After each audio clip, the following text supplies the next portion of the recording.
ઓમ શ્રી ગણેશાય નમઃ. જય શ્રી કૃષ્ણ મિત્રો. શું તમે જાણો છો કે એકાદશીના દિવસે રાંધેલો ભાત શું કામ ન ખાવો જોઈએ? આ પાછળનું કારણ શું છે? મિત્રો, એકાદશી વ્રત એ બધા વ્રતોમાં બધામાં સર્વશ્રેષ્ઠ છે. આ શ્રી કૃષ્ણ ભગવાનનું કથન છે. તો આ એકાદશીના દિવસે આપણાથી પાપ ન થાય એ ખાસ ધ્યાન રાખવું જોઈએ. અને ભાત ખાવાથી, ચોખા ખાવાથી પાપ લાગે છે. તો એ શું કામ, એના પાછળ કારણ શું છે, એ આપણે આ વિડીયોમાં સાંભળીશું. મિત્રો, આજે આપણે આ વિડીયોમાં એ જાણીશું કે એકાદશીના દિવસે રાંધેલો ભાત ચોખા ખાવાનું શું કામ ના કહે છે લોકો. ભગવાન કયા કારણથી શાસ્ત્રમાં એકાદશીના દિવસે અનાજ ચોખા ખાવાની ના કહેવામાં આવી છે? એકાદશીના દિવસે ચોખા ખાવા વર્જિત કેમ છે?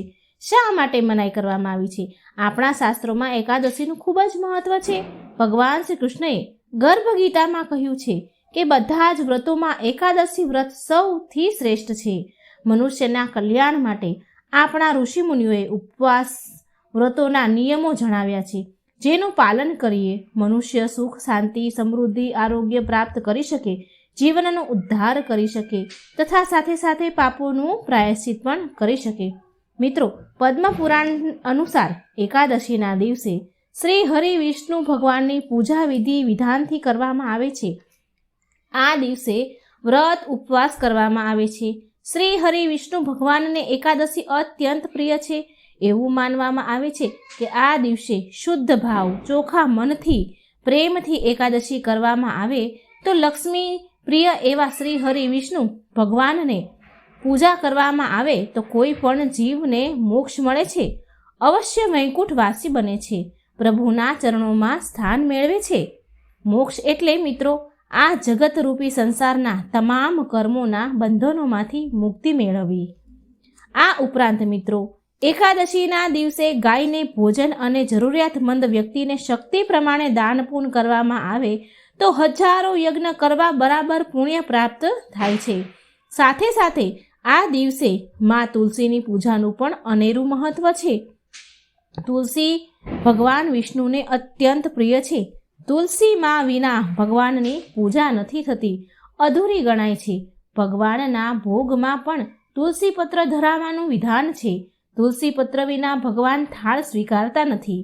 આમ તો એકાદશીના દિવસે નિર્જળા વ્રત કરી શકાય તેમ હોય તો તે ઉત્તમ ગણવામાં આવે છે. પરંતુ જો કોઈ ભૂખ્યા ન રહી શકતું હોય અથવા તો કોઈ કારણ હોય તો મનને દુઃખી ન કરવું, ફરાળ કરીને પણ રહી શકાય છે.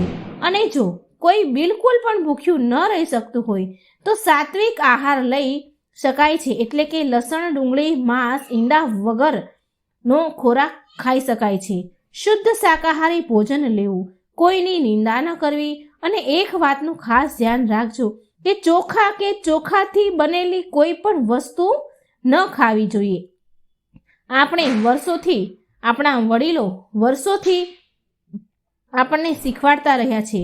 આપણે વર્ષોથી વડીલો પાસેથી સાંભળતા આવ્યા છીએ કે એકાદશીના દિવસે ચોખા કે ચોખાની બનેલી વસ્તુ ન ખાવી જોઈએ, ન રાંધવી જોઈએ, રાંધેલી વસ્તુ પણ ન ખાવી.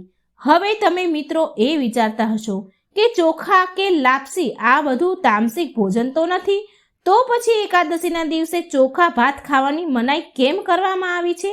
તો આ વિધાન સાચું છે.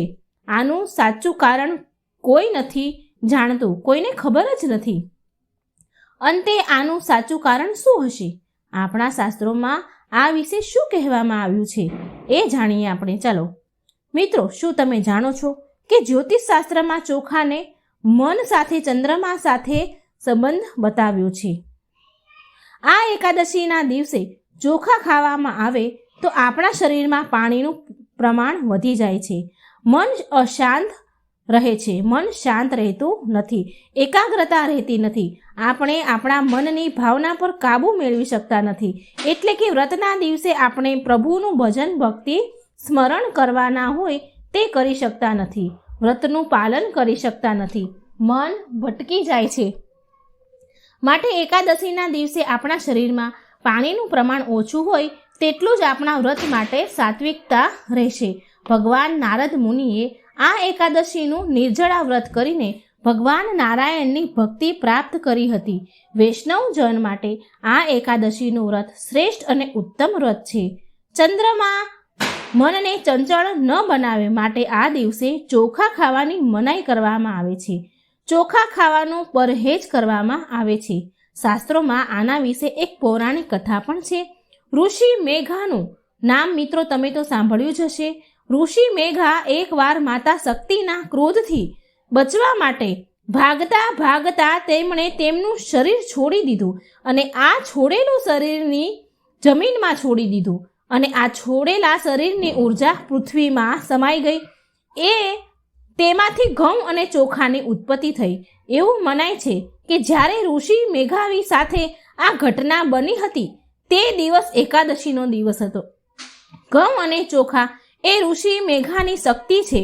તે એક જીવ છે. ઘઉં અને ચોખાને જીવ મનાય છે.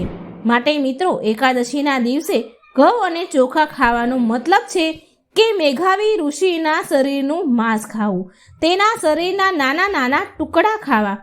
માટે શાસ્ત્ર અનુસાર, કથા અનુસાર એકાદશીના દિવસે ઘઉં અને ચોખાને જીવ છે એટલા માટે એક જીવ માનવામાં આવે છે. ઘઉં અને ચોખાને જીવ મનાય છે માટે એને ખાવાનું ના પાડે છે. માટે એકાદશીના દિવસે એમાં ખાસ કરીને ચોખાનો ઉપયોગ તો વર્જિત જ મનાય છે. મિત્રો તમને ખબર પડી હશે કે ચોખા ન ખાવાનું કારણ એકાદશીના દિવસે શું છે. જ્યોતિષ શાસ્ત્ર અને પુરાણ શાસ્ત્ર પ્રમાણે તમે આ તો જાણી ગયા કે એકાદશીના દિવસે ચોખા કેમ ન ખાવા જોઈએ. અને હવે એ જાણી લઈએ કે કોઈ પણ વ્રતના દિવસે ચોખા ન ખાવા જોઈએ. શું કારણ છે?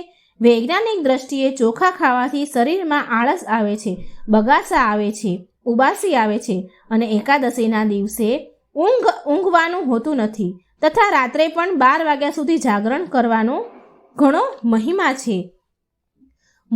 માટે સુસ્તીનું કારણ મનને ચંચળ અને વિચલિત બનાવનાર છે.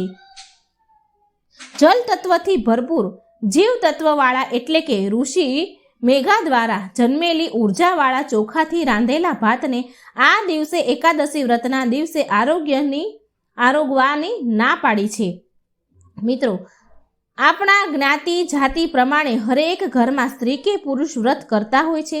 તેની શ્રદ્ધા અનુસાર પણ સર્વ વ્રતોમાં એકાદશી વ્રત સર્વ ઉત્તમ ગણાય છે. એકાદશી વ્રત કરવાથી બ્રહ્મા, વિષ્ણુ, મહેશ દેવની કૃપા પ્રાપ્ત થાય છે. અને હા મિત્રો, એકાદશી વ્રતના દિવસે જો પીપળાના વૃક્ષની પૂજા કરવામાં આવે ને તો એ અતિ ઉત્તમ ગણાય છે. પીપળાના વૃક્ષની પૂજા પાઠ કરવાથી બ્રહ્મા, વિષ્ણુ, મહેશની કૃપા મળે છે. ગીતામાં ભગવાન શ્રી કૃષ્ણએ સ્વયં કહ્યું છે કે વૃક્ષમાં હું પીપળાનું વૃક્ષ છું. ભગવાન શ્રી કૃષ્ણ શ્રી હરિની કૃપા મેળવવા માટે એકાદશી વ્રતના નિયમો પાળવા જ જોઈએ અને એટલા જ માટે એકાદશીના વ્રતના નિયમો જાણવા ખૂબ જ જરૂરી છે. વ્રતના નિયમો જાણવા એ આપણો અધિકાર છે. પછી મિત્રો વ્રતોમાં નિયમોનું પાલન તો કરવું જ પડે છે. પાલન કરવું માનવું એ તો મનુષ્યના મનની વાત છે. મિત્રો જે લોકો એકાદશીનું વ્રત નથી કરતા તે લોકોને ખાસ જણાવવું કે ભલે વ્રત ન કરે પણ આ દિવસે જમવામાં ચોખા કે રાંધેલા ભાત ખાવા ન જોઈએ અને ચોખાની બનેલી વસ્તુ પણ ન ખાવી જોઈએ. તો મિત્રો હું આશા રાખું છું કે આ જાણકારી તમને સારી લાગી હશે. આ એકાદશી વ્રતનો પવિત્ર વિડીયો તમને ગમ્યો હશે. તો મિત્રો સારો લાગે વિડીયો તો શેર અને લાઈક જરૂર કરજો. મારી ચેનલને સબસ્ક્રાઈબ પણ જરૂર કરજો અને કમેન્ટ બોક્સમાં ભગવાનનું નામ પણ જરૂર લખજો.